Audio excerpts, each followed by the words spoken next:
Welcome to the C Word, the Conservators podcast. Today we're talking about funding. I'm Jenny Mathiasson, an Objects Conservator based in South Yorkshire. And I'm Kloe Rumsey, an Objects Conservator based in Greater Manchester. And today we have a special guest host. Would you like to introduce yourself? So my name is Sarah Buck and I'm a third sector fundraiser based in South Yorkshire. Yeah. Welcome, Sarah. And Sarah, don't you have a teeny tiny bit of conservation experience as well? I do. I was a studio assistant to a glass conservator called Graham. He had 12 rabbits and it was good fun. That is a fantastic fact, by the way. So Graham with 12 rabbits, if you're listening. We got Sarah with us. What are your rabbits called? I don't think I know anyone who has 12 of anything. I know someone who has... Oh, wait, that sounded really weird. Aside from museums, they have 12 of loads of things. Shall we do news first? Does anyone have any news? One piece of funding-related news is that the HLF has published its initial consultation results. So the HLF has produced a kind of draft strategic funding framework that people have been able to consult on. So people and organisations were given the chance to feedback to them what they thought about them, and ICON has responded on behalf of Conservators in the UK. And basically you can go and read all of that now if you want to, like both what their thoughts are, like ICON's thoughts, and what the HLF has kind of made out of what everyone told them. So we'll pop a link to that in the show notes. That's the news. So today I thought we would talk a little bit about funding in all its glorious ways.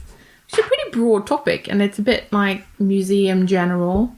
I thought we could start by maybe exploring our backgrounds and experiences with things like funding and stuff like that. So I've definitely applied for grant funding when it comes to things like the CPD and travel costs and stuff. Then I have definitely applied for that sort of thing. And obviously we have both worked on projects, and sometimes that means that our salaries are tied to specific pots of money. And that's quite normal for the charity sector, and that's how they would tend to kind of like split things up. But it's not so common within the heritage sector, and which is why it is, because they're realising that they're having to shift over in order to kind of cover some of their core costs through projects. But charities do that all the time. So I think this is very new for us because people have had... Oh, no, I'm probably being harsh to say that people have had cozy jobs where, you know, they haven't had to worry so much. And now it's like become post-apocalyptic and everyone has to worry about everything. That's probably a little bit harsh. Well, I suppose the grass is always greener, but if museums are being forced to operate slightly more like charities, then that's a definite shift, isn't it? Oh, very. It's a huge cultural shift. Yeah. I mean, so that ties into things that we've talked about before, like job security, which is a really hard thing when you're project-based, and you know that your contract is going to end, and it might be extended only if someone finds some other money back down on the sofa, and it can be a bit intense to work project-based, but some people generally prefer it. Like I met someone recently who just loves the chicken up and leave, which is, you know, a kind of... It does have its perks. Yeah, where it's like, no, I do this, I finish this, and then I can move on, and I don't have to deal with the office politics because I've done my bit, and now I can go and do that somewhere else. That must be about lifestyle, though, because if you've got like 5 kids... And... a mortgage. I'm not saying... Yeah, exactly. For everyone. Yeah, no, definitely. Or even just a cat and a cactus. Yeah. You know, you've still got to move stuff around. Yeah, no, that's But then... I'm sedentary at heart, so maybe people who aren't, maybe people who do like to move around, all right. The nomadic conservative. Yeah. Less as nomadic conservative. But yeah, so we've both been project-based, things like that. Have you ever applied for a grant or like funding for I have something? applied for Anna Plowden. Yeah. I've applied to Cloth Workers once, but not really, to be honest. There's been occasions where I could really have needed the money, but I've always just thought, I can't afford it, I can't do it, I can't afford it. And not necessarily thought to myself, there are ways that I can gain the funding for this. Because I think I automatically think, why would they give the money to me? There are loads of people who are doing more important things and loads of people who could really do with the money more. Oh, that's interesting. I'm quite selfish like that. I just go, I need to do this thing, please help. Well, you're so good with your CPD. And I think I'm sort of... Now I've got a stable job, more or less, touch wood. I'm starting to think more about these are the ways that I can improve my professional development, and this is sort of my duty to my workplace to improve. I think I'm a CPD on a budget person. If I can get anything for free, I will. And then if I can combine it with something else, like I've generally been on a training course that was free. It was in North Wales because I strong-armed my other half's family to go on a family trip, like a road trip up to North Wales. Like, yeah, we'll come visit you. By the way, we have to be in North Wales on this day. For no reason other than a pleasant holiday for everybody. And they were amazing and did it, which was very nice of them. But yeah, so sometimes I'm just very sneaky about what I try to do. But I have to be, because I have no money and my employers have no money. So, like, how would this work How else would it happen? Yeah. But even when you were more of the emerging conservator unemployed status, you would always get the funding to go places. You would find out what was free and available. I would try. You'd be really, really good. Whereas I was more kind of self-indulgently mopey of, I can't afford it, I'll improve myself when I've got a job. You an emo ACP? No. No, shut up. You don't know me. Yeah. Yeah, generally I think I'm aware of the places that funding can be got, but I still don't really think in terms of things that I am almost entitled to apply for. I think I'll leave it for somebody else, kind of thing. Interesting. There's almost like a guilt aspect, or like that's it, or a stumbling block. Oh, it's a lot of paperwork to fill out, or. But I like to think it's more about my own feelings of what I'm entitled to, and other people deserve more. But it's probably just laziness of, oh God, I'm going to write a thing and that'll take time, and yeah. Well, but I think it's interesting to examine why people might not go for funding. Yeah. So it might be that, I don't have time, I don't deserve it, which by the way you do. These pots are out there for you to use. And ultimately, if they decide that you're worth it, then you put in a good application and you are worth it. So try not to feel that way. But yeah, it can be a huge stumbling block, and I assume that the same would be true in the kind of heritage sector at large, where it might be difficult for an institution to go for funding because it's a lot of work, or maybe they don't understand the process, or maybe it seems a bit scary. I think it's a combination of lots of different things. I think where in the charity sector, we don't have the same kind of benefits of going for statutory funding, whereas heritage museums are able to go for that, and that is able to cover their core costs in a way that charities just aren't able to do. So some of them just seem to be really good at getting HLF funding, getting ACE funding in, which kind of provides them with kind of huge chunks of money that cover some of their core costs, but then allows them to trial and test and do lots of really interesting things and help progress them as an organisation. But I think when it comes to thinking about trusts, grants and foundations in a really different way, so say, for example, if you had charitable status, that means that it really opens up the doors to kind of the funding that is available. And it's actually about thinking about funding in a very, very different way. And it's looking at, I would say, perhaps in themes and looking at impact. So, for example, if you were wanting to, I don't know, do some amazing exhibitions that were to do with little people, for example, but with your museum hat on, you might think, oh yeah, HLF or ACE, that might be great. But actually what you can start looking at is trusts and foundations that look at supporting projects for young people or children, or that focus on education, that focus on kind of access to different resources. And it means that you can kind of open up the doors to kind of other kinds of funding that charities already access very heavily. Yeah, that's something I find really interesting, because though I don't really think about getting funding for myself, where I work at the moment, I'm getting more and more interested in the idea of applying for funding as an institution and what would be required to get things done, basically. And what I'm interested in is, so you have a job to do, you need money for it. So, for example, we want our stores to be acceptable and we need money to do that. In order to apply for the funding, we need to say we're doing lots of other things. So let's have a storage project that also, is good for outreach and education and stuff. So that's not a healthy way to think about it, because it's obviously like, I just want the stores to be okay, please. Oh God, now I've got to. And so for a trust grant foundation funder, that would just scream like desperation. Yeah. So it's actually kind of like turning it on its head and saying, look, this is the benefit to the community, to those people, to the heritage of this, to, Well, that's exactly it. Most institutions are desperate for money because there isn't any. So you've got to be quite creative, haven't you? To think, really creative. Okay, so how do I make this storage improvement plan benefit the community or benefit certain parts of the community particularly? Which I find interesting. It is really interesting, but it's a new kind of concept for me. Yeah, and it's just, there's huge creativity there as well. So it means that you can kind of create really interesting projects that no one has ever kind of done before. And you can go to a kind of a trust funder and be like, oh, by the way, I've just come up with this. And they're like, oh, wow, we've never worked with someone like this before. And then they're kind of hooked in.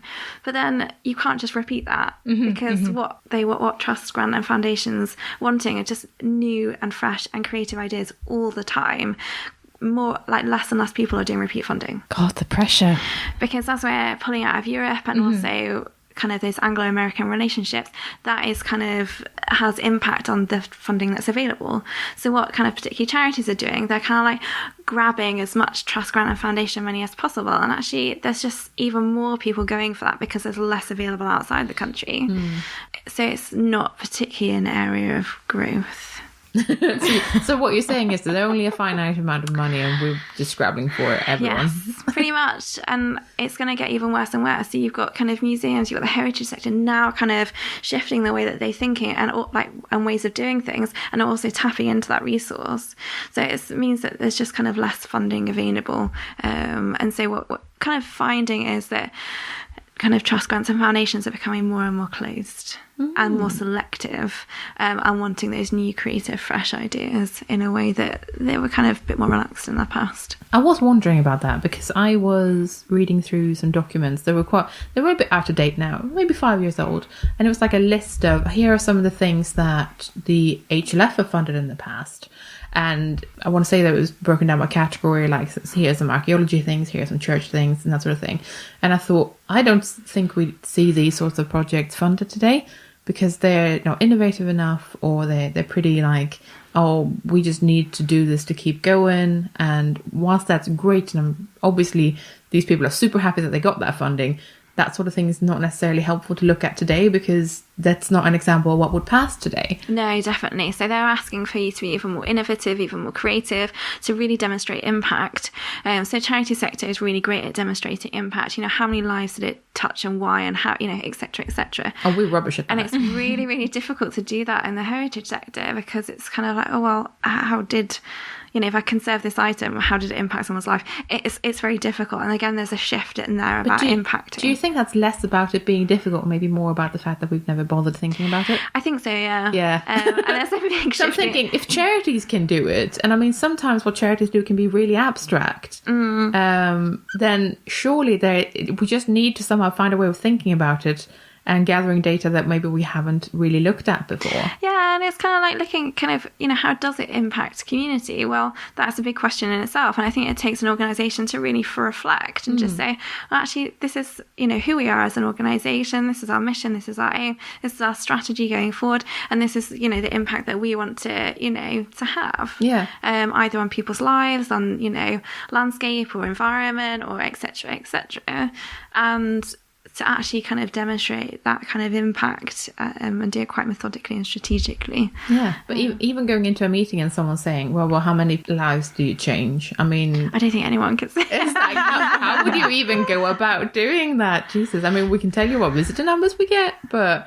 Because in the charity sector, if like people who give you money, they want to know that kind of stuff. They want to know exactly where their money is going and what it's being used for. So a lot of charities have a breakdown of, and say if you gave £1, that X, Y, and Z would go to admin, fundraising, campaigning, and the rest is going on, you know, and split which countries it's going to, or, you know, which themes it's going to. And they want to be able to see that and that be able to be demonstrated. So we're like educating people as well, because a lot of people are kind of like, oh, I want my money to get directly impact people. Yeah. Well, you can't impact people if you don't have teams behind the work that are delivering the, you know, the work to impact people.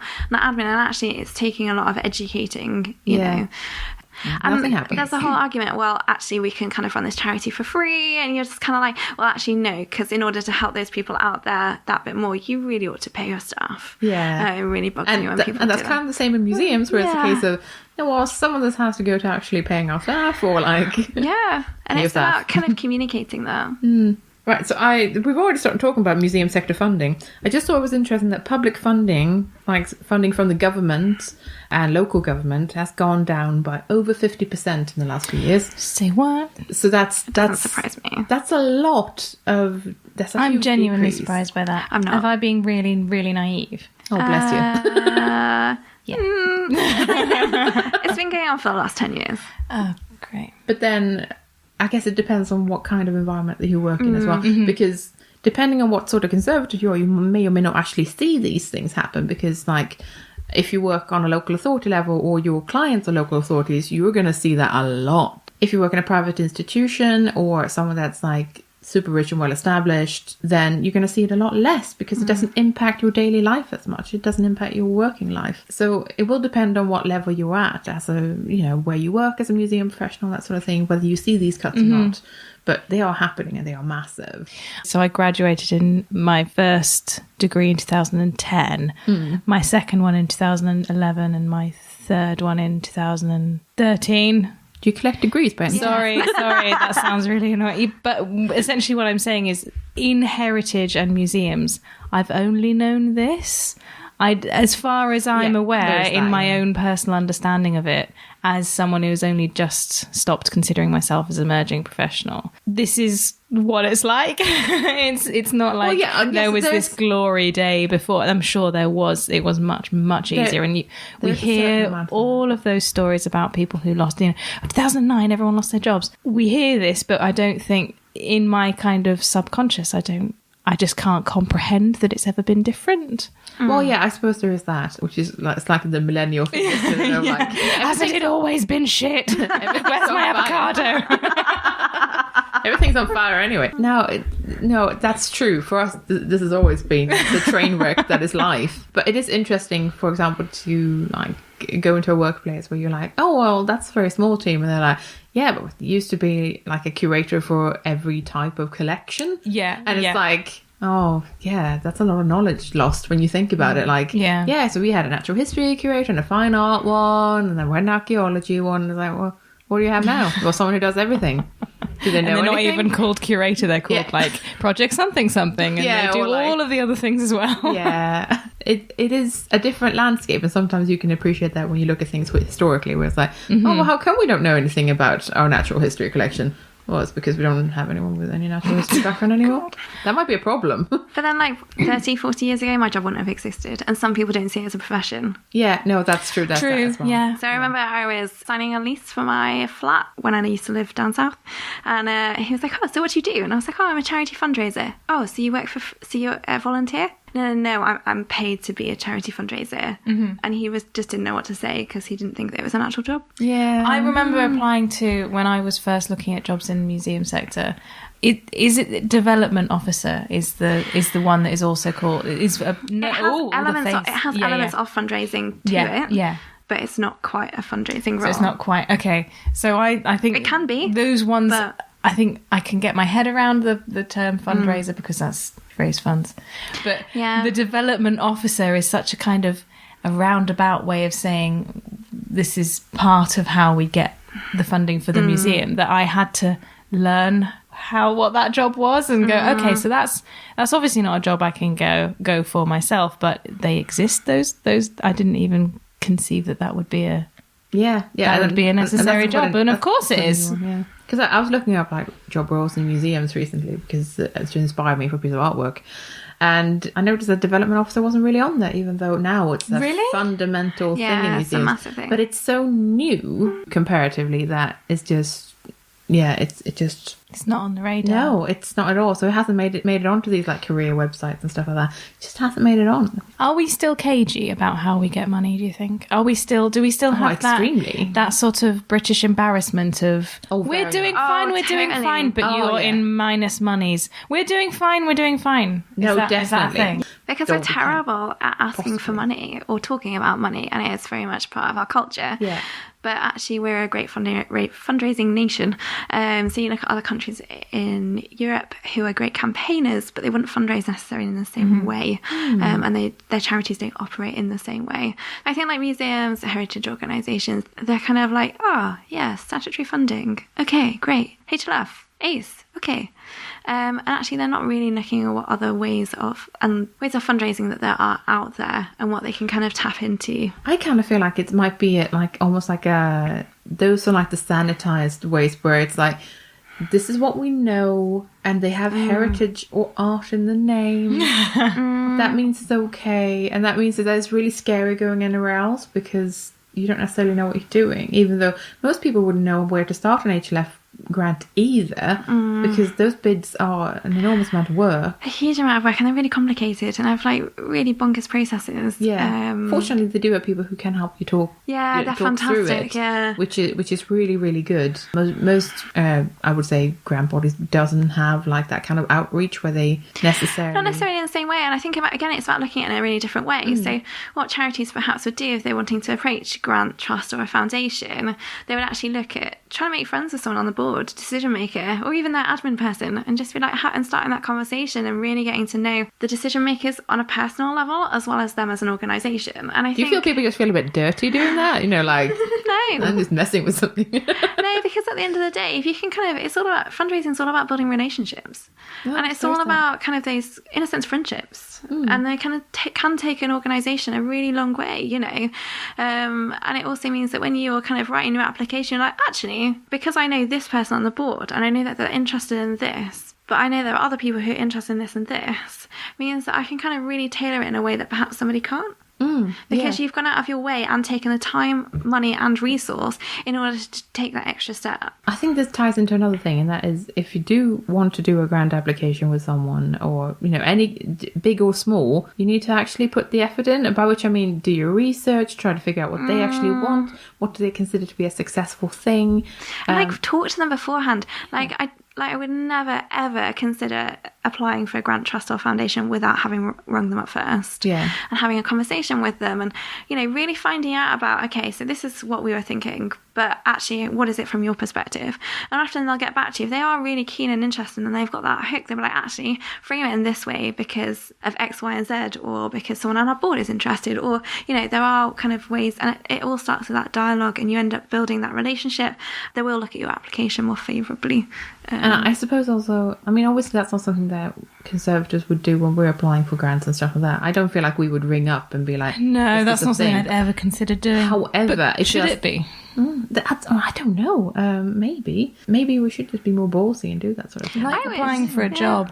I think when there's always any other questions, please contact this person. I have literally never done that ever. I've never called up a job to ask what they want or whether they want to chat about something or other with me. Interesting. I've never done that, and I probably would consider in the same way. I just want to hide from this person until I send my application in. Yeah. But would you advise them? I would say just ring them up, and when they look at your application, they'll be like, oh, I actually had a conversation with that person. They were really interesting, or they said this, or they had a really weird accent, or like it just sticks in their mind. And also, if you're wanting to go out for repeat funding, you need to start building that relationship. Otherwise, they're just going to see application after application after application, and it looks boring. There's no relationship there, so why should they why should they give you more funding? So what's the balance between talking about repeat funding? So earlier we said for repeat funding you need to be constantly creative and coming up with like new ideas, new projects.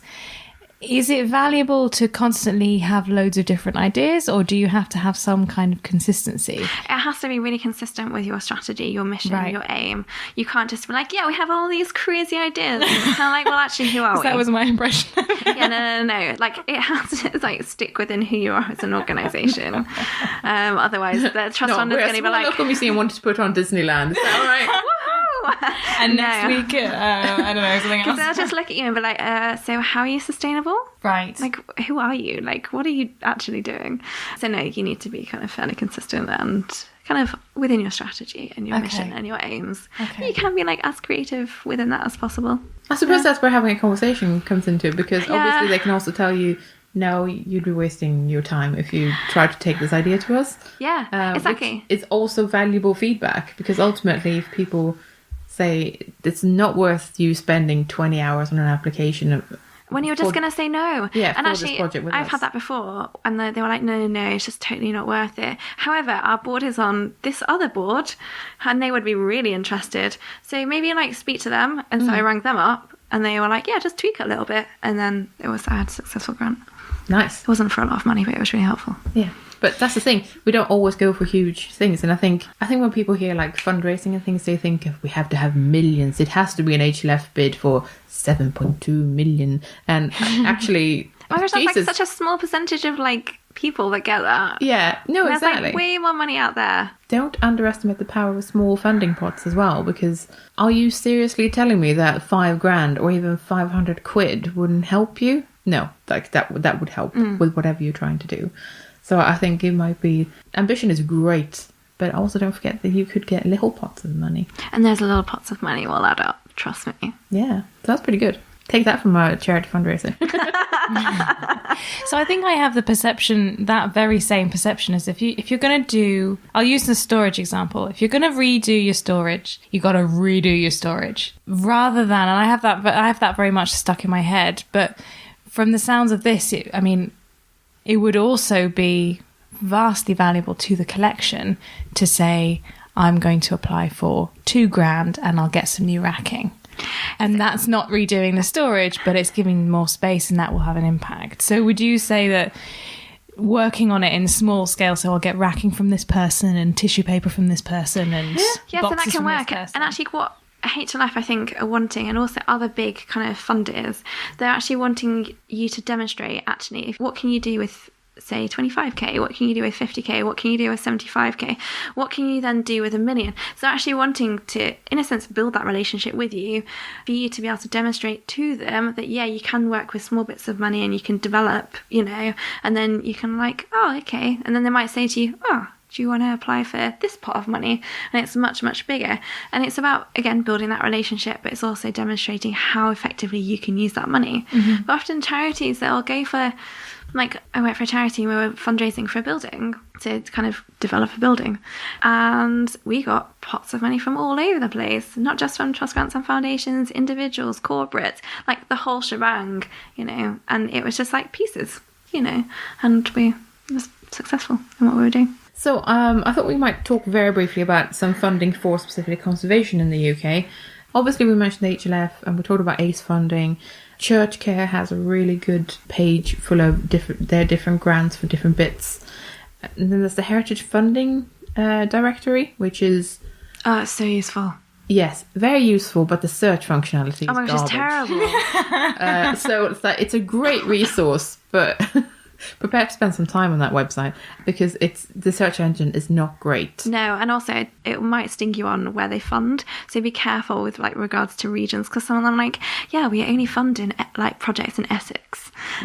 So that's a useful resource. It has 300 odd charities on there that you can look for funding from, but they do fund all sorts of heritage things. Mm-hmm. Some of them will fund only educational activities, and some of them will be only what they call heritage skills, which is bundled in with conservation.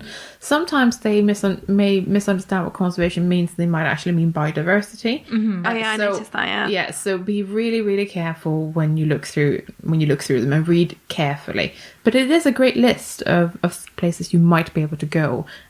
And then I just want listeners to tell me what other pots of money or like where they can go, because I'd love to build a resource list for this, because there's not a consistent one. Like there's not a good place to go for these things.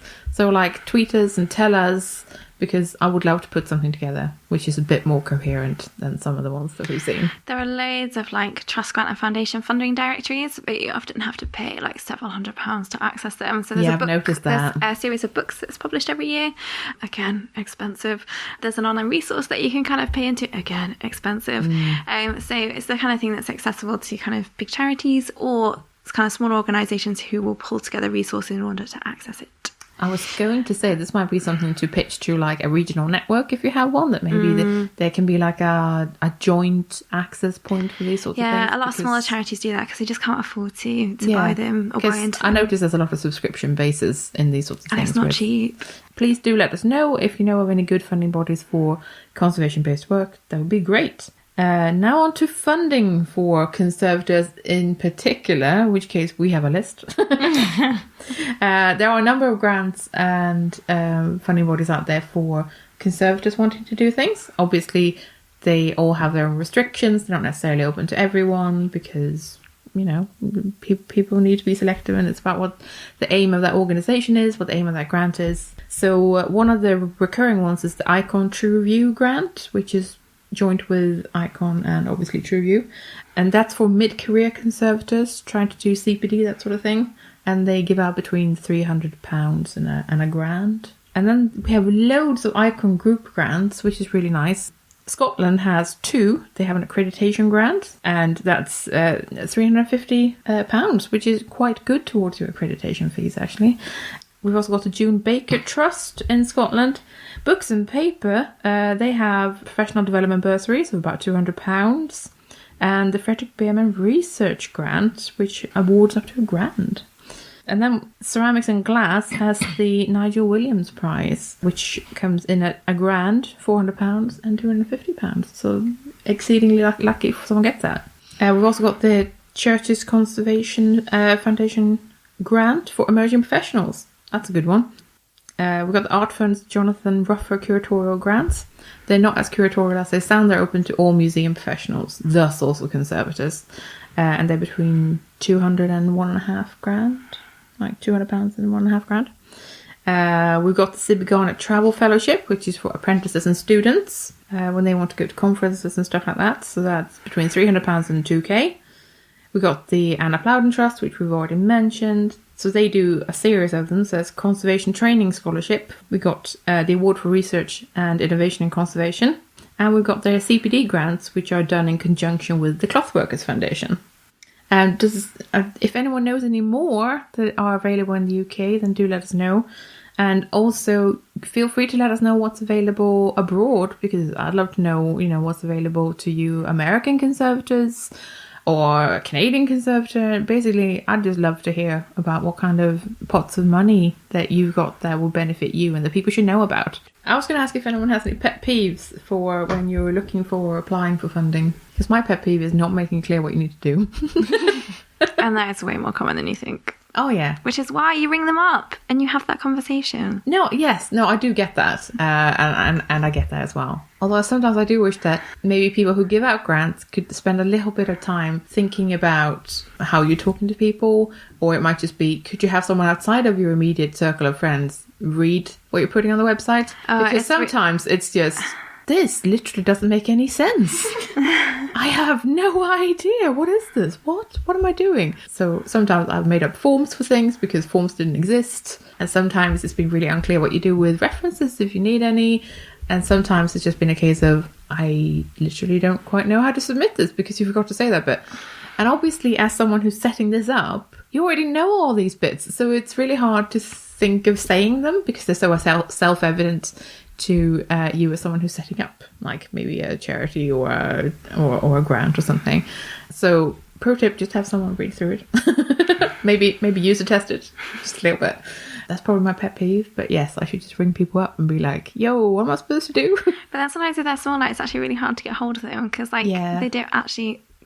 say when you're looking at family foundations, for example, they only meet 4 times a year, and they don't actually have an admin, and they just kind of all do it in their spare time. So it's kind of understanding when their funding cycles are. Although sometimes they have no funding cycles. You just submit things. That's also confusing when there's no deadline at all, and it's can I just send it in? So sometimes what's helpful is to just do a bit of research and go onto the Charity Commission website and look at all their kind of paperwork and just look at, okay, so they support X, Y, and Z. This is their mission. This is, these are the people on their board, because you can do a bit of stalking and find out bits about them. You can find it just tells you everything. And it also tells you how much money that they have, how much money that they give out, what their smallest grant is, what their biggest grant is. So just do research and stalk. And often there's contact details on there as well, an address, sometimes an email, not usually a telephone number, but you can kind of get in touch that way if you're not finding things out. Excellent. That's a good tip. I like it. My pet peeve is language use and being frightened. There you go. So is that just in terms of like writing things in a really unfriendly manner, or is it the scariness factor? I think it's the scariness factor. We are big people. We have money. Yeah. Oh, at the end of the day, they are just ordinary people. So like I've done a bit of major donor fundraising, and before I would be like literally petrified until you sit down with them, you know, at a golf course and have a glass of red wine with them, and they're just ordinary people. They just have a lot of money. And so at the end of the day, it's a conversation with a person. And I think it's also understanding that actually the person that might be reading your application might have an interest in conservation or heritage or museums, but actually might not know a huge amount. So it's about putting it into layman's terms, like really easy to read. Don't babyfy what you're trying to say, but don't use really complicated words that someone might have to kind of use a dictionary to kind of understand. That you've got to, and you've also got to understand that they're not just reading your application, they're reading possibly hundreds of other applications. So do it in a really simple format that uses really simple language that's really easy to read, and that it's just kind of very personal. And again, if you're able to get to know someone within that kind of funding body, or you know who's on the board, you can kind of it's almost like a conversation that you're having with them. So it's not like the same as doing a HLF where you've got to have like, it's very structured, it's very rigid, but even then you can still have that personal kind of softer, more relaxed kind of tone to what you're saying. But I think you can do so with more smaller kind of pots of money. Okay, so we talked about grants and big funding bodies and how there's just not more money there necessarily. So is there more money somewhere else? There is money, and it is from people like me and you. So it's individual giving, which I think on estimate, last year it brought in 10.8 billion, whereas trust grants and foundations brought in 4.4. So it's slightly down from last year in the sense that there are less people giving, but there are more people giving more. So the average gift in the UK last year was £18. So it's kind of like a huge kind of area for growth. And I think like having come from the charity sector into the heritage sector, I think museums are getting better at fundraising, but what I'm not seeing is archives and local studies, and also conservation, and they're seen to be kind of like 10 billion years behind everyone else. But I think everyone's kind of on that journey because they've kind of got to a point that like, oh shit, we don't have any money. Oh, what are we going to do? And they've kind of come about it in slightly the wrong way. They've come out at fundraising from a point of desperation rather than it being planned. Well, yeah, because I feel like for conservation, it kind of went, oh, well, we'll just get rid of all the Conservators first, and then we'll go, no, things are still decaying. Oh, yeah, that didn't solve anything. And actually costs us way more to go to an external to get that sorted. Yeah, that's weird. So, but I think it's just kind of the nature of it, and it's just where we're at. And I think museums, heritage services are having to kind of rediscover themselves and also rediscover where their funding comes from, because there is less and less kind of local authority funding around and government funding, and I can kind of see how this will be a problem because like, so you said archives and conservation, and we're both kind of hidden away, like we're quite behind the scenes-y type things. And I think it's all about sharing your stories. It's all about educating the public, and also in a sense shouting about who you are.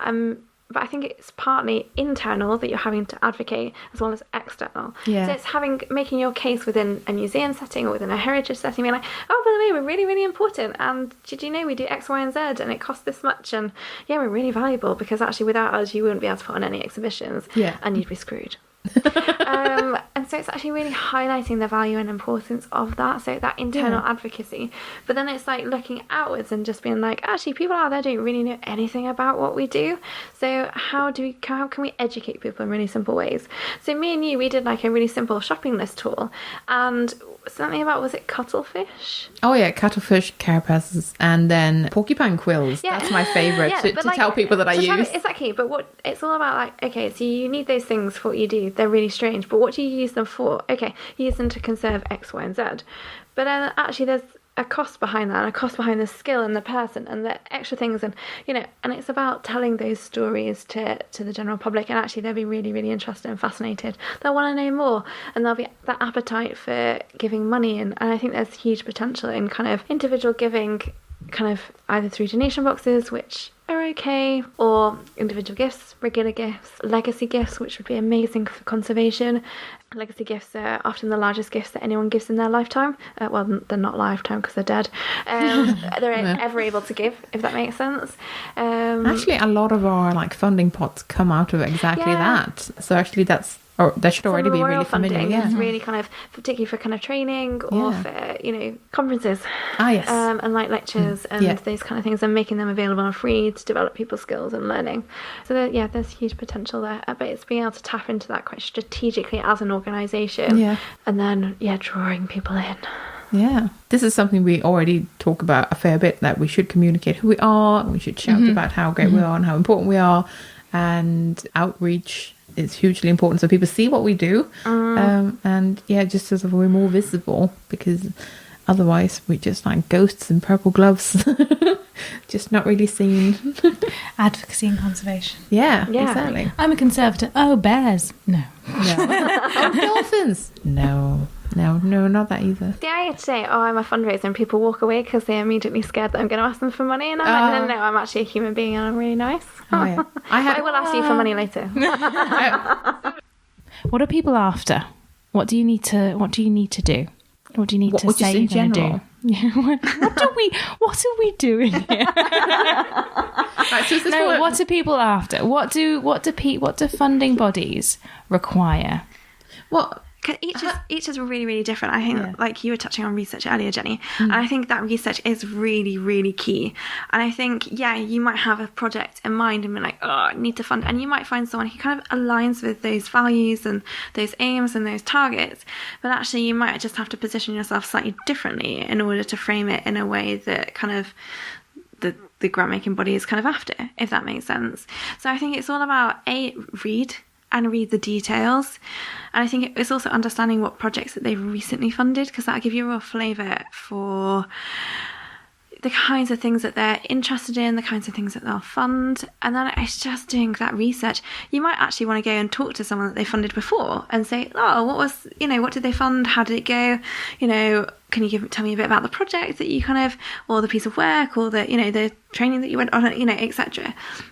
And just piece together that kind of bit of a story and a narrative, and just do your research. And the more research you do, the better your fundraising, the more money you'll get. And that's just proven whatever type of fundraising you do, whether it's corporate, community fundraising, individual, like everything. Sometimes the branding of a place can really tell you a thing or two about the people maybe behind it. So if something is looking very conservative, then you might think that, they're after like something that's of a certain style, and then if it's something that's, because I looked at some funding bodies recently, and I came across a few that were like extremely colourful and bright and like really happy, and they had a really happy tone of voice when they were kind of writing things, and it was like, I think these people want more of a conversational piece of work for a grant application. They don't want something starched. So sometimes you kind of have to suss it out. But that comes with research. Yeah. But then could you go for, say if you wanted to do some conservation on a really far out wacky collection, could you go for funding from someone a little bit more starch, just because then you're tapping into the completely different creative, not what they've seen before? Yeah, totally. And actually what you would say to them is you'd call them up and say, look, do you want to come and have a look? Oh. You'd invite them over and say, look, we're really interested in applying for this pot of money because of X, Y, and Z. Give them a bit of narrative, actually invite them to see. So if it's something completely new and you think, whoa, it's a bit of a risk, invite them over and just see, have that conversation. And again, it's building that relationship, it's getting them to know. And if they can't fund you, what they might say is, actually, such and such might be a better kind of fit, but actually staying in touch with us because we are interested in this. So it's understanding kind of the different no's that people say. And how you kind of work around that. Ooh, different no's. Oh yeah, I like that. There's 9 no's. So you can find the 9 fundraising no's on the managementcentre.co.uk website, and they are absolutely amazing. I've worked with them before. And so the 9 fundraising no's are: no, not for this. No, not you. So that's in relation to actually you're asking the wrong person. No, not me. Again, Have I got that right? No, Yeah, so yeah. Again, Now I think no, not you is about like. I can't remember that one. Okay, so no, not you must be. I don't want you to ask me. Yes, someone else in your organisation. So it's almost like that peer-to-peer kind of, and that's how people respond. So if you're like a big CEO, actually you want to talk to like the CEO of a charity, or it might be that if you're asking a working class person, maybe like. Yeah, maybe it just needs to be like on the same level. Same level, yeah. And then no, not me. I think that's all about asking the wrong person. Yes. No, not unless that's like kind of conditional. So it's kind of like if I give you money, I actually want something in return. No, not in this way. So it's about reimagining projects and just thinking about things in a different way. No, not now. So again, that's also to do with funding cycles. So you're asking someone particularly at the wrong time. No, too much. So you're actually pitching it way too high and you need to go a bit lower. No, too little. It's my favourite one. You're actually pitching way too low and you should be pitching a lot higher, and then no, go away. That's my favourite one. I can't. That's just like, no, you're screwed. Like, sorry, the relationship's over. But basically, no can mean loads it's like of things. so many different things. And I think people are a little bit scared by the whole no. And I think it's about kind of going back. It's about doing that research, and it's about kind of building that relationship. I have a question. Yeah. It relates to no too little and no too much. Yeah. When you're assessing what you would like to ask for, do you have to be specific? Does it depend on who you're asking for and what they require from you? Do you need to do costing? This is for an application. For an application of funding, So do you need to do costing, or do you just say, this is what I want to do, and then you send it out there and they decide? No. They like, you never let them decide. Yeah. Okay. No, never leave it up to them. No, because you might end up with like 20p. Like, it's like, hey, we give you that. just no. So it all depends. So different funding bodies will ask for different things. Okay. And so through your research, you'll know that. Some organisations want, a costings breakdown for you in the entire project that you're doing. And they're wanting to know, like, whether they're fully funding, part funding, and if they're part funding, where else are you getting your money from? Is that guaranteed, or is that work in progress? Is that, and so they really want like a level of detail, because they want to know that actually the project's actually going to go ahead, and their money's going to be used properly. Oh my God. Because they can actually ask for their money back if you screw up. Yeah. Jesus, it's like applying for a mortgage all over again. Well, yeah. That's why they kind of hire people to do this kind of stuff. Yeah. And it's and this is why it's a profession now. Also, something that we haven't talked about is, okay, well done, you've gotten your grant. Often that comes with some strings attached. Oh my gosh, it comes with so much more work, and people would never realise. Yeah. So you have to do you have to do these reports. I can't stress to you how important it is, because it looks really badly if you don't. And actually, trust grant and foundations, they talk to each other. They're not like these mysterious things. A lot of them are friends. And if they find out that you're really bad at reporting and reporting back at how you've used the money and the impact, you might not get money from other trust grants and foundations, because they're all buddies. Yeah, and you don't want to shoot yourself in the foot, so you do have to work. Oh, God, that's terrifying, isn't it? Yeah, but like, okay, so let's for example say I got some Anna Plowden Trust money. I had put their logos in my presentation at the end. I'm familiar with exactly. And like write a report. And something to me that was really socially awkward was that I had to ask people to take photos of me at the event I was at, because obviously they want to prove that I'd been there. It's not photographic evidence. But the good news is that other conservators and museum professionals, because it was a really mixed crowd, are great at this, because they've all had to do this at some point, or they're very familiar with the process. So people, regardless of where they are, I think I asked someone really high up in the V&A without knowing, like to take a photo of me sitting in the crowd, and then she was really sweet and did that. So like, people just do this sort of thing for you because they're totally familiar with it. If you just say, I just need to write a report on this, they're like, oh, of course, how many photos do you want? It's just, people are very understanding if it's like, for your personal training and that sort of thing. But yes, so big or small, it comes with strings attached, and yes, you definitely do need to do that. And it's like factoring that into your workload. Yeah. So for example, if you're going to do your store's project and you've got lots of funding from lots of different bodies, you're obviously going to then have to report back to all those different funding bodies, and that's quite a lot of work when you sit down and think about it. And also, it's probably going to be in different ways for each one. You're not going to write one report and send it out. That was my next question. Can I just write a report and send their different requirements. For example, it's different word counts, so different no copy things. paste then. Definitely no. Okay. So that's one thing to be prepared for if you're planning to be able to put some money.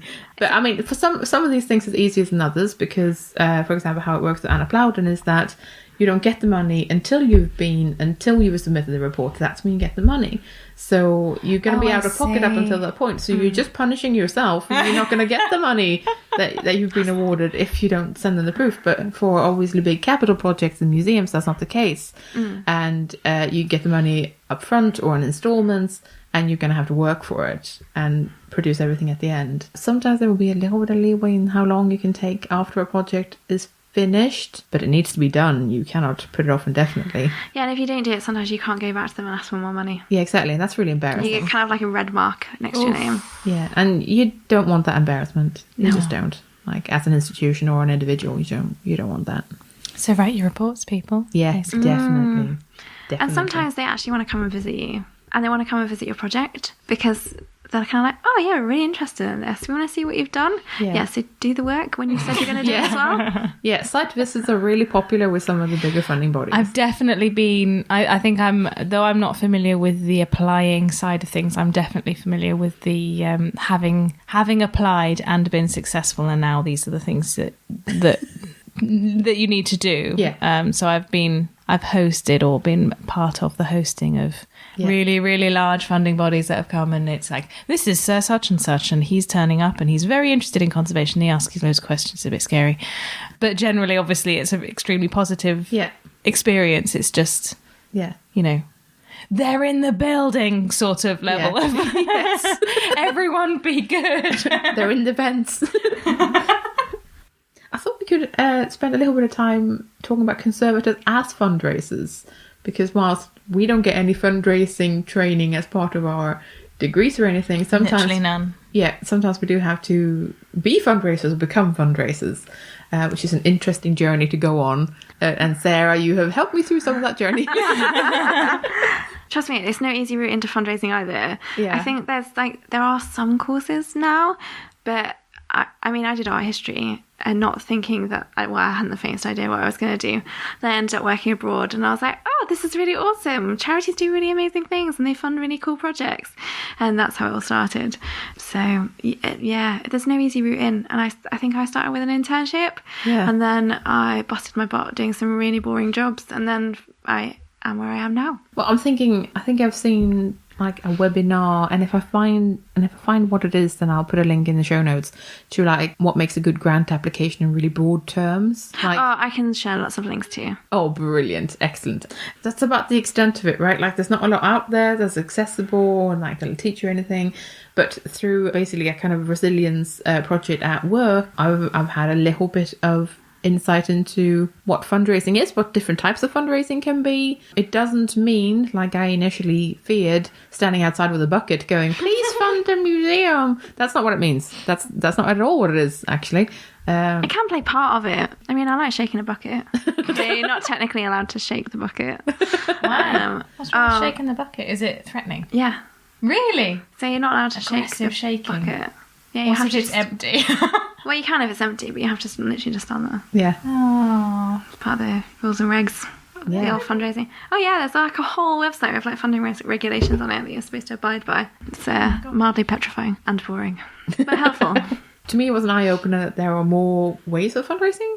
There are so many ways of fundraising. So there's like individuals, and within that there's like one-off gifts, regular gifts. There's corporate giving.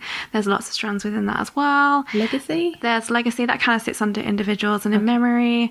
What else is there? There's so many types. It's a bit mind-boggling. I mean, that's fascinating. I also liked learning this about myself. You kind of introduced me to ways that you can be a fundraiser. Oh yeah, there's lots like if you're an asker and if you're like an asker, you're a getter, you're I feel like there were 5 types. Yeah, there were, but I can't remember them off the top of my head. It was an eye-opener to me because I realised that I already do ask people for money. Like I'll sell someone some raffle tickets. Hi. Hi, Kloe. That's so cute. And, you know, all sorts of stuff like that. And I'll tell people about charities I'm involved in, which is another way that you can fundraise, just to kind of raise awareness and go, hey, I support this because of these reasons. So I'm not actually pushing an agenda on anyone. I'm just sharing my experiences. But that inspires people. Yeah. So in telling those stories, actually you're sharing something that you're really passionate about, and the person that you're telling is going to connect with you.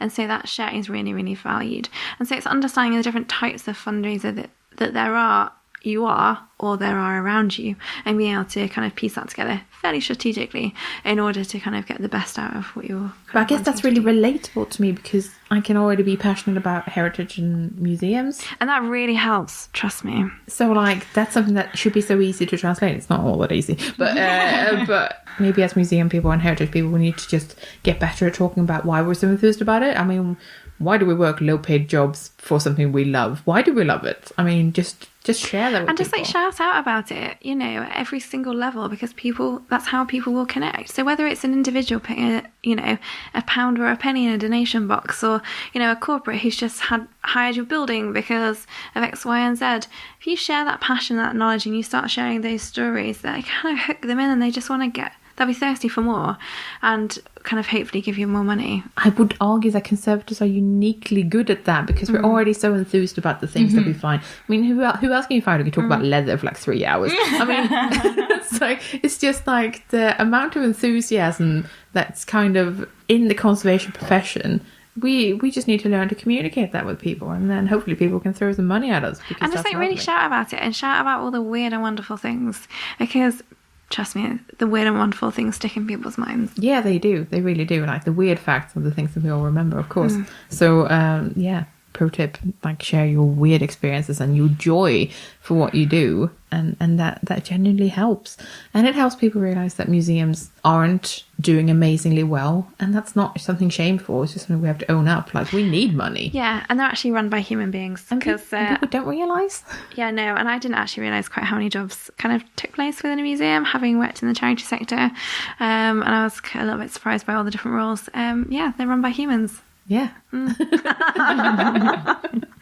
They are, and they also need money. They need money to stay open, and that can be kind of an interesting hard sell to people, because people always think of museums as very rich. Yeah, like we have all this stuff. Well, yeah, it's all valuable. It's all the stuff. It's all valuable, and the buildings can be, you know, classical architecture, and it, depending on how they look, and it kind of conveys an amount of wealth that isn't it kind actually. Of does, but like, what struck me was, so obviously museums take in objects that have been kindly donated. Yeah. How do people think that they're going to be looked after? Oh, they don't. So I don't think that, but that's the whole thing. It's kind of like, well, actually, are we telling people, you know, by the way, it costs X, Y, and Z to care for this object, and it's going to be in our care for the next 50, 100, 150 years, bearing in mind we've been open for like the last 150 years. This is how much it costs, actually. And why aren't you communicating that when someone hands over an object to you, and that's part of that consideration? Yeah. And saying that, actually, you're donating this, but would you actually consider giving a financial gift as well? Because we're not only we've not just taken this in so that your item is there, you know, and cared for and blah, blah, blah, in memory of X, Y, and Z. But actually it's there for so many other people to enjoy or to learn from, or, you know, or it does require conservation work. Yeah. Why aren't we actually saying that to people? Oh, by the way, it costs us this much. Yeah, it's because actually I think some people would give money off the back of that. Yeah, and I suppose if you don't ask, then it's always a no. You're just not going to get. Yeah. So I heard of a really interesting idea that I hadn't considered before, and that's I adopt an object. Ah, yes. I love that. It's actually really great. That. Oh yeah. So I've seen it. I've heard of the concept in a lot of different places, but the last time I saw it was Norfolk Museum Service. Right. Something I find interesting is that I feel like Adopt a Book came first. Okay. I could be wrong about that, but the British Library has an Adopt a Book scheme, which is now spread to other places as well. Archives and libraries I've heard that, yeah. now have Adopt a Book projects. So the British Library is extremely clear that this supports the conservation of the book. Like, this is what your money is for. what I've noticed that Norfolk Museum Service is doing, and I'm not saying this is bad or worse or anyway, is they don't connect it to conservation at all. It's more of a gimmick. It's more about what you get out of it. Okay. You get to meet your object. You get like a nice key ring or something, and it's very much what the person gets out of it. It's not, this is to preserve the object. This is so we can look after things for longer. So they're very different approaches. There is, and there's a reason for that. It's because people are wanting to get more and more out of the money that they give. It's not. I'll be saying it's not about what they, they're not giving. They'll give money because they want to help. Yes, that's true. But actually, a lot of people, we're becoming quite transactional in the way that we fundraise. So we naturally want to get something out of the fundraising, out of the money that we give, And so that's where kind of museums are coming up with these products because was it Norfolk Museums? Yeah. Yeah, so you actually have to pay to go to their museums. Yeah. They're not free to enter. So that's why they're having to kind of create these gimmicks. Because if you're having to pay, why would I give you a donation? Although actually quite a lot of people would give you a donation if you asked in the right way, or if you so that's why they're kind of coming that's a good point, because I hadn't really considered that. British Library is free to visit, isn't it? Yeah. So, and actually it's a way of getting unrestricted funds that you can actually use for anything and not simply for conservation. And it's more beneficial to an organisation to have a vast pot of unrestricted funds that you can then dip into for conservation. It's not just restricted to conservation, because it could be that your conservation pot gets really, really full and actually you need to spend some time painting your walls or doing your toilets up, but you can't because it's all stuck in a conservation pot, and you have to kind of respect the fact that people have given it to you for conservation, which makes it quite complicated to work around. So you could conserve your toilet, but I don't know how well that would go down. If you wanted to do it, I see it. Obviously the hoarding conservator in me goes, no, but I want my own pot of money, that'd be nice. But I also get that I'm part of a larger organisation that might have very different needs, and frankly, if we don't have toilets, we have no visitors, in which case you just have no money, full stop. So how do you cost for Adopt an Object then? Because I suppose for institutions that also conservation studios and labs that also work as get external contracts and fundraise in that way, so conserving people's things for money, that is usually done on an hourly cost rate basis. And then if you advertise to people, would you like to adopt this object for conservation, then if you do, because it's your own collection, do you cost at the same amount? And then if you don't, because most people wouldn't be able to afford the amount that a proper lot of conservation would cost, then you're tying yourself into loads of work that is actually less than what you could achieve otherwise. But then you are also getting your own collection conserved. I'll be very naughty here and say that it's not about that at all. It's entirely about what your audience is. So who is it that you think is going to adopt your object? Is it rich people? If you're in London, that might be the case. If you're not in London, you might be looking at people who don't have an awful lot of disposable income. If you're somewhere in the north, it might be people who have very little disposable income at all. Norfolk priced some of their objects at 25 quid, for which you get a lot of gimmicky things.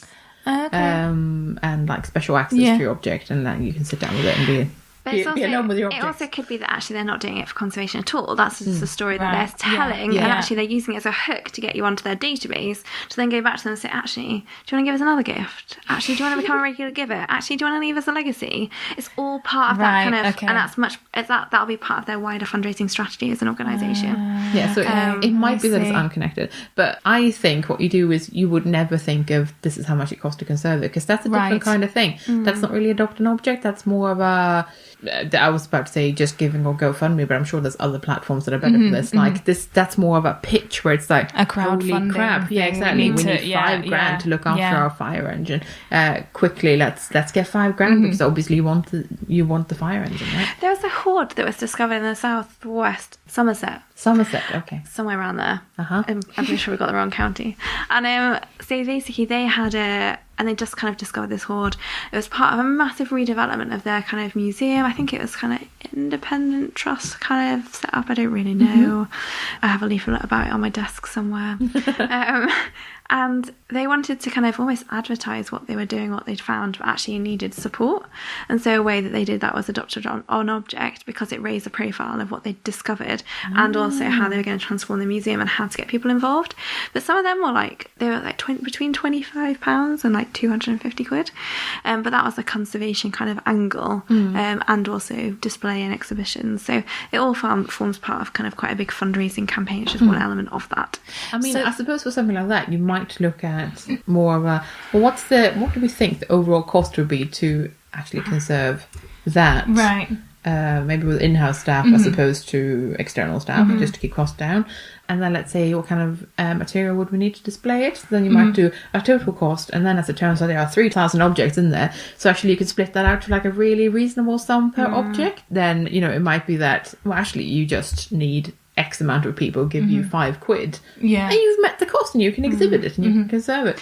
But it's also understanding, okay, and it's about selecting the items really carefully so that people out there are like, oh yeah, I kind of understand this, and I understand why it needs conserving, and I'm really interested, and I'm really drawn in. And so it's all, yes, you have a need as an organisation or as a conservator, but actually you've got to really flip it the other way. Like, at the end of the day, you are not the target audience or market, or, you know, you've got to think about the people out there who are giving you money and put yourself in their shoes. So it's sometimes worth having kind of like groups of people who are particularly like close to you, like members of the public, who access what you do or access your museum or heritage service, and just bring them together as like a group and ask them those questions, and just say, like, we're thinking about doing this, how, you know, what do you think? Can you think of any other ideas? You know, we're developing this this fundraising project, we'd like to have your input. And actually, if you start engaging people in that way, they're going to kind of, they're really involved and are really passionate about it too. They'll bring lots of people in to kind of fundraise and share that with you. So you wouldn't necessarily need to get before and after shots of this is the conservation that you have enabled. You could do, if that's part of your pitch. That can totally be something like that. But I mean, I suppose you'd have to consider what you're selling, essentially. Because there would be pointless being like, we need to conserve this. Oh yeah, but it's not going to go on display for 8 years. Yeah, then it's a much harder sell. We just need it doing, because otherwise it's going to completely fall to bits, but we're not going to do anything with it. We're just really desperate. Yeah, that's not going to work. Also, it needs to be a slightly sexy object in there. Or something completely weird. Completely weird. That something like, weird, like if like they were like the whole fake mermaid needed conservation, they would have that funded within 5 minutes, because like people would throw themselves at that. It's weird. It's a weird thing. So is that in the I've got crowdfunding written down as well underneath adopt an object. Would you consider that would be a more effective strategy for the conservation of an object to raise enough money? But actually it's really rare. So for example, what did I read recently? So for if you were crowdfunding for $5,000, most organisations would get $2,000 or less. You have to be really, really successful. And so some organisations do it really, really well, and because they've got like really interesting things behind them, a really interesting crowd who are interested. But actually it's quite difficult, and it's not something that charities do particularly well. Smaller charities do that, a bit more grassroots, but it's a no-no for bigger organisations. Right. Okay. And on the subject of crowdfunding, there is actually a dedicated one for heritage projects done by the Art Fund, and it's called Art Happens, and that's crowdfunding only for that sort of project, right? Where it's... See, these are usually a bit more successful, just because it's the kind of thing where you might get major donors who are interested in arts projects, who might go on it and just say, oh yeah, I'm really interested in that, but it's not my area, but it's kind of a theme that's kind of, I might just give that a few £1,000s or a few. This is exactly the kind of thing that I was thinking about when I was thinking of individual object funding. But you can only do it so often, because it's a huge amount of work. Yeah. I remember attending a talk when I'm trying to remember, it was human remains that was going to be displayed in North Wales. But anyway, they'd done a crowdfunding campaign to bring them there and to display them and properly look after them. And it was an amazing campaign and very successful. And I can't remember if it was a conservator or collections manager that was kind of running it. But like, she had no staff, she had no helpers. And she said this was an enormous amount of work. It takes up a huge amount of time. This campaign was insane. So, I mean, don't think that even if you get on a platform like Art Fund where you have some help, this is going to be like a small project that you can just do on the side on top of all your other stuff. It's not a huge amount of work. It's an enormous amount of work. It's going to involve more staff than you can imagine, and it's going to take more time than you can imagine. Crowdfunding anything is incredibly difficult. So you definitely couldn't do it on a regular basis. You definitely couldn't do it for like every time you find an object that's a bit sad. You're going to have to save it for the big one. And also people get really bored of them as well. I think Bose did 2 really good ones, but that was to bring in pieces of art. That was to commission pieces of artwork. And they kind of were overfunded, which allowed them to do lots of really cool things. But I'm going to be honest with you. I'm kind of done with them because I was really into them for a while, and now I'm kind of like, So I'm not saying it's out of fashion yet, because I don't think it is. I think it's still a valid platform. It's just to be aware that, like all things, you can't overdo it. Like there's only so many. The one I'm familiar with, been involved with, was it got its amount of X amount of money in like a week when it had a month, and it was a huge success. But that was one of the sort of super sexy topics of the moment, and it was an extraordinary object, the likes of which hadn't been seen in the public eye for 30 years, blah blah blah blah blah, all of that sort of thing. And that, I think, it's a very positive story, but it's, you know, if you've honestly not got something that's, you know, an exceptional, unique piece of whatever, you just need something conserved, then that's probably not going to be, it's probably not going to cut it. And also, you can only use these if you have a lot of run-up time. So, for example, let's say that a big piece of artwork has come up for auction, and you're told about it with quite short notice. You don't have time to crowdsource that. No. Even though you don't have the money, you're going to have to go and find money somewhere else or do something else.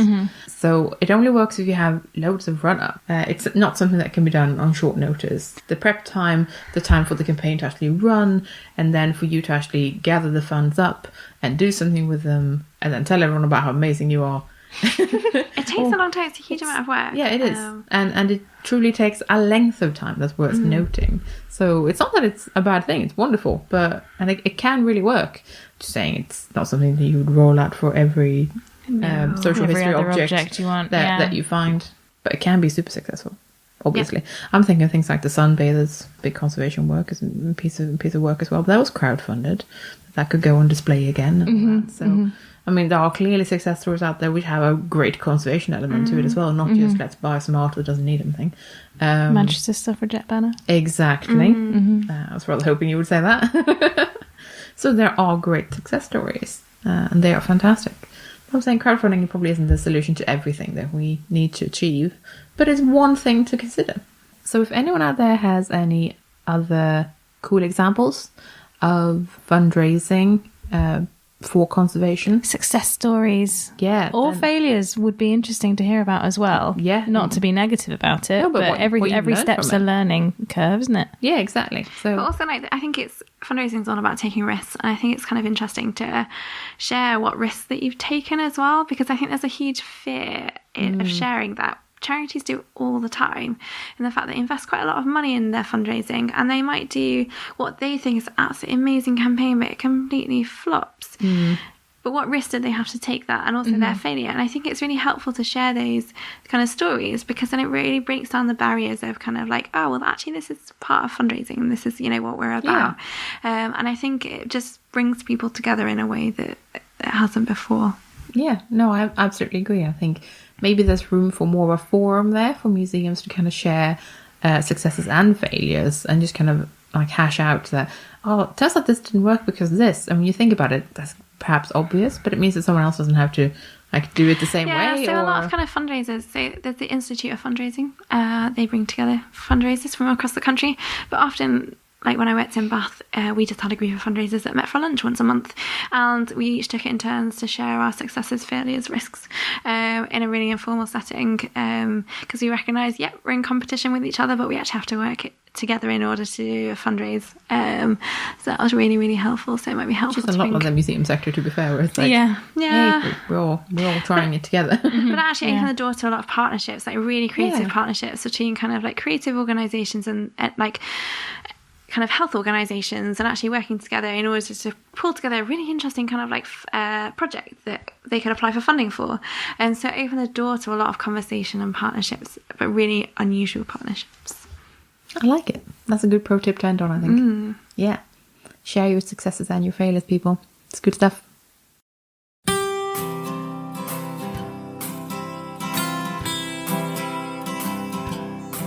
Dear Jane, Are the accreditation specialisms too narrow for those of us working in a non-private institution where our roles are changing? Is accreditation deemed as a necessity or a wish for prospective employers? And will the downturn of funding affect this? Dear Inquirer, well, I've put off answering your question for quite some days while I've thought about it, because it is quite a difficult one to answer. The first thing you asked was, are the accreditation specialisms too narrow? And my instinct was no, and I've actually looked it all up again in case I was out of date. And all the guidance on specialisms is really that you identify your specialisms and that your specialisms might overlap and you get to choose. So I'm not quite sure where the question comes from. You get accredited as a conservator and you have to show that you're able to deliver the 5 aspects of conservation with judgment and ethics, and you can show that for preventive roles or for interventive roles and for all different types of material. And this is really why I've been putting off answering you, because I'm wondering if what's opened up is a difference within accreditation between the principles of accreditation and the practice of accreditation, and that perhaps you've experienced someone telling you that you have to identify in a very narrow role of conservation specialism in order to do that. You obviously have to say to ICON what your specialisms are so they can pick an assessor who can match you. But again, that sounds reasonable to me because, you know, even if your specialism is ideal objects, natural history and about 50% preventive, they still need to know that in order to match you. So that's why I've struggled with answering your question, and I've not really got an answer for that. If someone has told you that accreditation is narrowly specialist, then I think you should challenge it. That's all I can say. And whenever anybody asks me what my specialism is, I'm very tempted to say I'm a conservator. That's quite specialist enough. You will then go on to ask, because you're quite sneaky and you've got lots of questions in, and well done to you for that. What about people in non-private museums? Are their roles changing? And I guess people's roles are changing in that they're broadening and being asked to take on more tasks. But I don't see why you can't make a project fit. Accreditation item 4 is about management of your time, so you could show how you managed a project, even if it was quite a diverse project. But you still have to be able to understand and assess an object or a situation and make recommendations for the preservation of the cultural heritage. And I do think that these are the basic definitions of conservation, and you should be able to do that to become an accredited conservator. And I don't really think there's anything wrong with it as it's written. You also asked, is it going to be necessary to have accreditation, particularly with the tightening of the screws in terms of the economy? I think, and I don't know if this is going to be good news, but I think that in a situation where there's more and more people looking for jobs and fewer opportunities, it means employers are able to ask for more, which means that they are getting more people applying for jobs and you're going to have to work harder to stand out. So I honestly think that the difficult times enables employers to ask for more. Sometimes you see some quite horrendous job adverts where they're offering tiny salaries and they're also asking for master's degrees and all sorts of things. And I've certainly seen quite a few things in social media where institutions, including museums, have been called out for that. So I think that accreditation will do well under the austerity in some respects. I also think that where organisations outsource, having some kind of standard that they can look to bring people in who work on a private sector basis still means that accreditation should be valuable to you. So to summarise all this rambling is, I'm really sorry if I have misunderstood your question. I don't think accreditation requires unnecessary specialisation, but if that has been your experience, then perhaps that's something you should challenge or go back to the rules. I hope that helps. Over and out.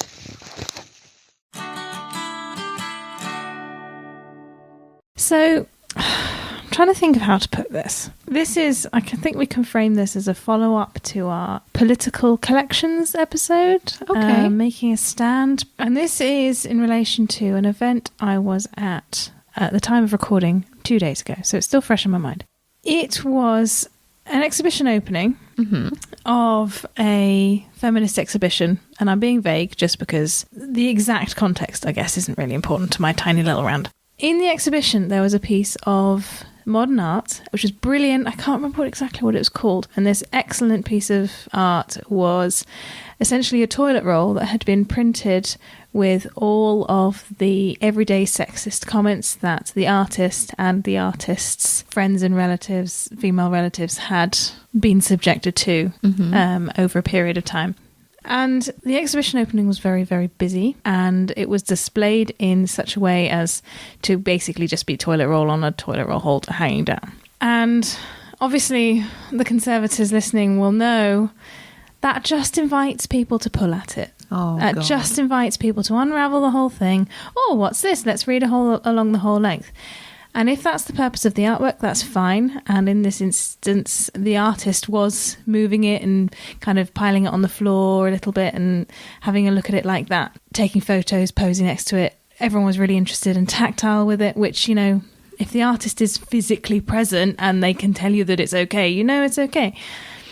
The bit that I was confused about was almost as soon as the exhibition opened, an edition arrived on the floor next to the artwork. And this edition was a sanitary towel that had been sort of crumpled up to appear to have been used.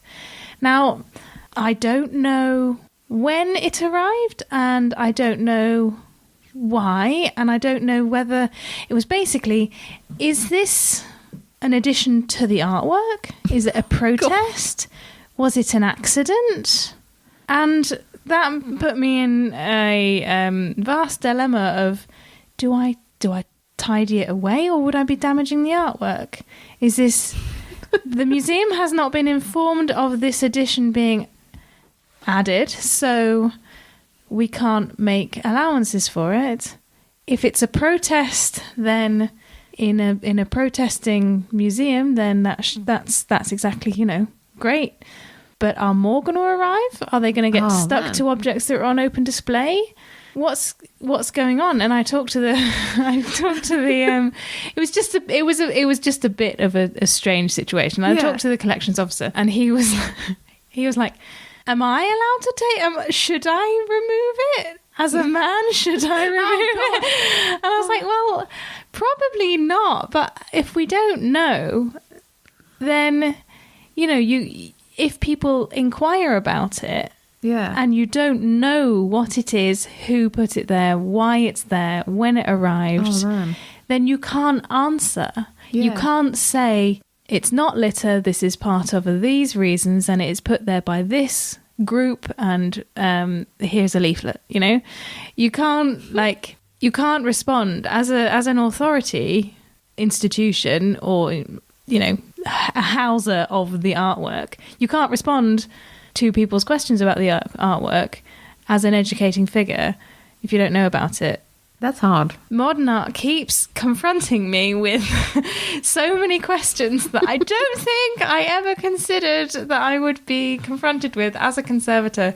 Like, even just the removal of something that you're not sure is part of the artwork could be damaging the artwork. Welcome to contemporary art. Welcome to contemporary art.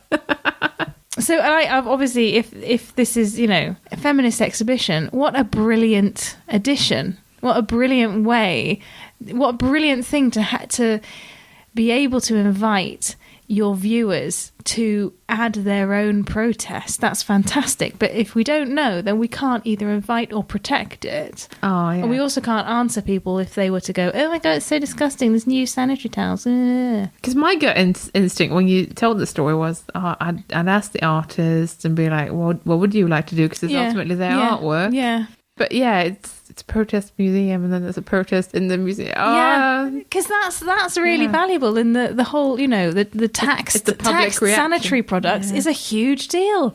It's a massive issue, but it's not one of the issues that was curated within the exhibition. Yeah, I expect partly because there are so many issues, you can't possibly have them all. I mean, I really want this to be someone's very deliberate choice of a thing to put near an artwork, and not just someone going, this will be a bit of a laugh. My feeling is that it is an intentional additional protest, probably by the friends or associates of the artist, because it's the, it is such a hot topic.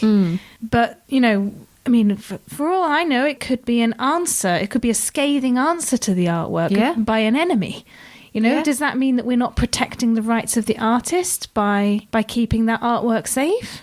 Anyway, that was fascinating. It was fascinating because it was very, very busy. People were taking photos of the two together. They were coiling the toilet paper up next to the sanitary towel, and it was all very edgy and interesting and vibrantly political. But how lovely to have that amount of reaction, because I feel like that's a fantastic response to art. I feel like in a lot of art galleries you might just get people being a bit aloof, stroking their chins. Yes. Yeah.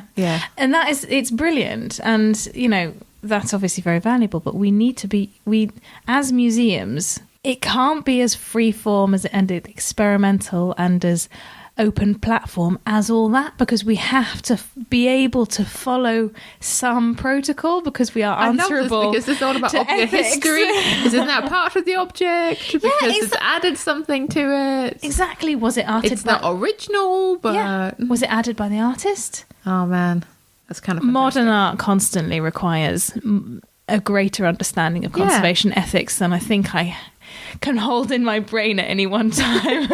And there is no right answer, and it never stops questioning us. I mean, also, what's the deterioration like on a sanitary towel? Well, because they're not really meant to last. That's kind of the whole thing. They're disposable, so but then has anyone plastics, has anyone Audi tested a panty liner? Can we do that? We can totally do that. Do the brands make a difference? Oh, this can be a whole thing now. Are they soaking there must be... Can someone Audi test scientifically some panty liners, please? As the oddest thing I've ever heard myself say.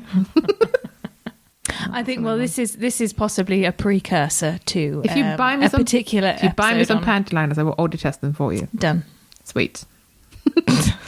I've got facilities. And here comes our episode on modern art, which is inevitable. It's coming at us. It will eventually, when we've got time in our super busy schedule. Yeah, it's true. Other things that we're going to talk about in comments, questions and corrections. That's a little song now. We've had some comments on the last Dear Jane question, which was about how you handle a mansplainer. I think the discussions have been around whether or not you would ever take it to HR, basically. And I think the consensus has been that HR is a minefield. It's really about using your influencing powers rather than making a formal approach, because that will actually create a conflict that you might never recover from. And someone else was saying that they've found peer pressure to be the most effective way of dealing with this sort of thing. Raise a disputed issue in a professional forum or a staff meeting and watch while others make the point for you. Minute it and add it to your policy if possible. And I thought that was quite a clever way. And I would agree. Taking things to HR might just be a way of just being told, oh, you'll be fine. Or like at the same time, whilst making it official, also being slightly patronized, because HR might not necessarily have the delicate skills that you might expect an HR team to have. Sometimes it is a bit more of a bull in a china shop affair.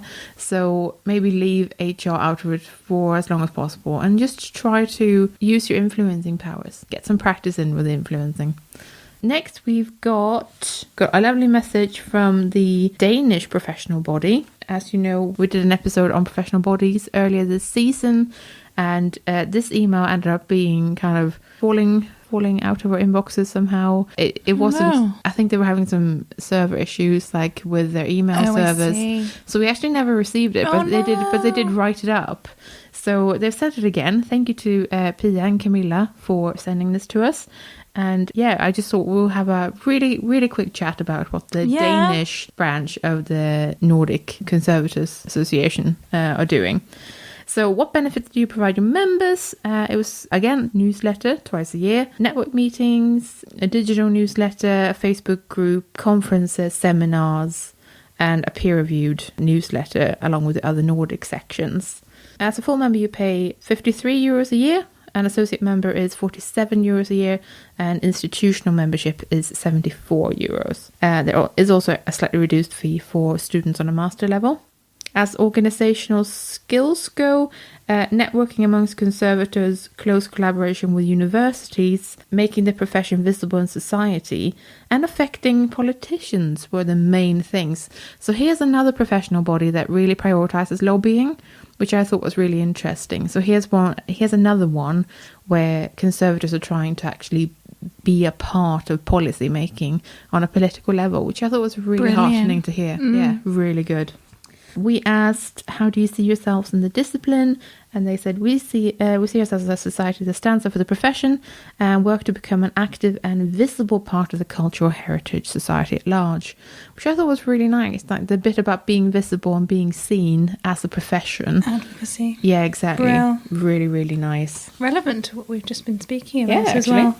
They've also got groups, much like ICON does, individual speciality groups. They say that one of their challenges is that they're entirely a non-profit organisation based on volunteer work. So basically that means that unlike ICON, there aren't like paid members of staff, which means that it can be a bit challenging to get things off the ground because, you know, everyone does it in their spare time as opposed to paid time, and that causes more challenges. It's something a lot of people can relate to, and a lot of places do run their professional organizations just like that, so that's a very familiar struggle for many people. But yeah, thank you so much for sending in your answers after the fact. We really appreciate it, and yeah, big shout out to the Danish Conservators. Whoop, whoop, hi.